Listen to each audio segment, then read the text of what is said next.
tercera edad. O sea, nos tocó botar el portón literalmente para agarrar aire, porque habíamos un montón de gente aglomerada ya que nos estábamos ahogando. El 20 de mayo del 2023, bajo las luces del Estadio Cuscatlán, allá en la capital, se disputaba el segundo partido de los cuartos de final del torneo Clausura de la Primera División. Alianza, como local y obligado a remontar, recibía a Club Deportivo FAS de Santa Ana. En un encuentro cargado de rivalidad, mucha expectativa, miles de aficionados se agolpaban en los alrededores y en los accesos de lo que llaman el Coloso de Montserrat.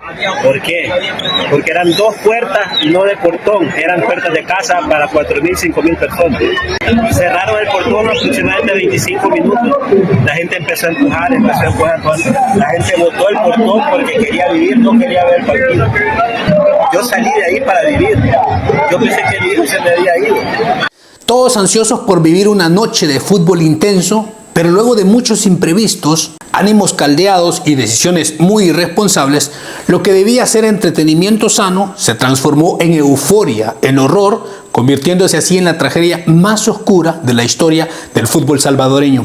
Ese día, desde temprano, miles de aficionados se hacían presentes para ver aquel partido, pero comenzó la noche y casi al iniciar el encuentro entre los dos clubes, una tragedia silenciosa se gestaba en los portones de acceso. Y no fue el pánico de una salida desesperada lo que cobró aquellas vidas, sino el anhelo desesperado de entrar.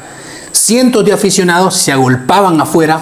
Muchos de ellos portaban boletos falsificados que les habían sido vendidos con engaño, mientras otros habían adquirido entradas legítimas, pero en una sobreventa que superaba la capacidad real del recinto y en las áreas que querían ingresar. Entonces ocurrió aquella estampida exclusivamente en el acceso del sector Sol General, un área dedicada a la afición local de la Alianza, conocida popularmente como el Vietnam. Los salvadoreños lo van a comprender. Aquel portón, principalmente del lado sur, era destinado para esta hinchada. En el Cuscatlán, como en la mayoría de los estadios, los aficionados visitantes, en este caso los de FAS, tenían un sector separado, generalmente preferente o un área designada, con entradas distintas, precisamente para evitar que se mezclen mucho las barras y se generen confrontaciones. Por tal motivo, la aglomeración masiva se concentró en la entrada de El Sol General, afectando directamente a los aficionados de la Alianza. Al iniciar el partido, cuando las puertas se cerraron o se limitaron a apenas unos pocos accesos, la frustración se transformó en empujones, en agolparse y aquella situación en una avalancha humana. Las barreras cedieron, los portones, la multitud se abalanzó hacia adentro con una fuerza ciega, llevándose al paso a quienes ya se encontraban en los túneles de ingreso y en las zonas cercanas a las entradas.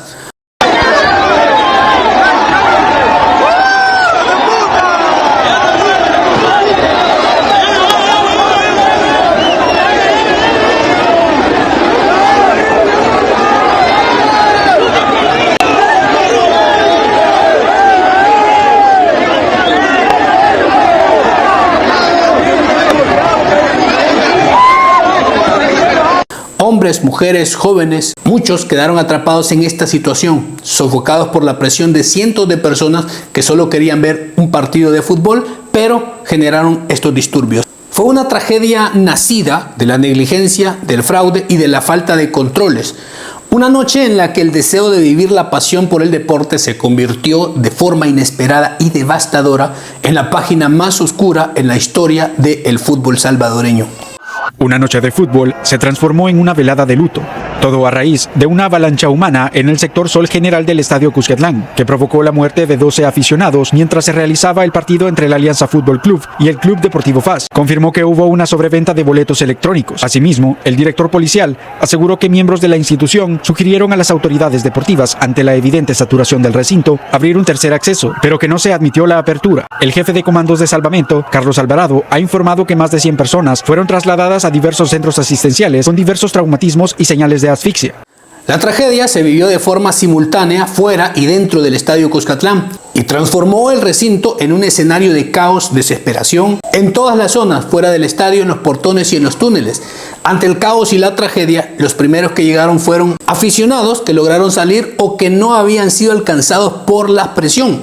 Empezaron a sacar a otros que necesitaban ayuda urgente e intentaban dar algunos primeros auxilios y obviamente a gritarle para que las demás pudieran detenerse o intentar ayudarles. Buscaban controlar un poco la situación, pero el aire era escaso, ya había mucha gente desmayada y algunos con traumatismos.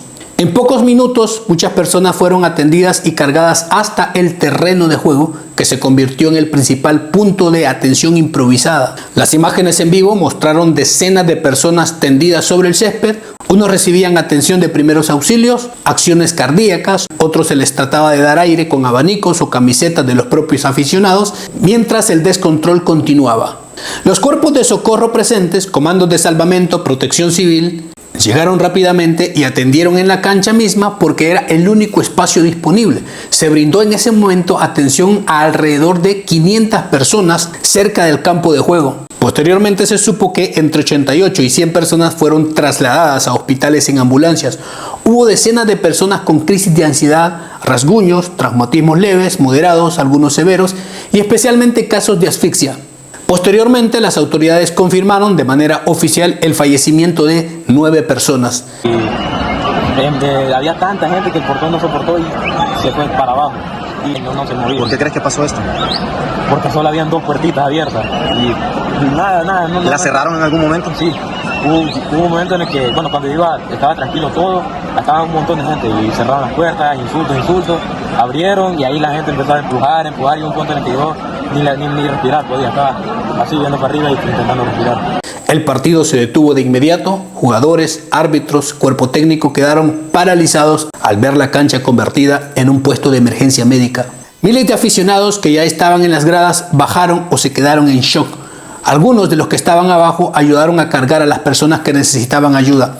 El ambiente de fiesta se transformó en silencio, gritos de auxilio y un profundo sentimiento de horror colectivo. Esa noche no hubo fútbol. Terminó el estadio evacuado de forma caótica, ambulancias, autoridades que tampoco daban abasto y un país entero conmocionado ante la mayor tragedia del fútbol salvadoreño. La euforia desbordada, la irresponsabilidad de muchos aficionados que empujaron sin medida y forzaron los accesos en un intento ciego de ingresar por la fuerza, fue el detonante inmediato de aquella estampida mortal.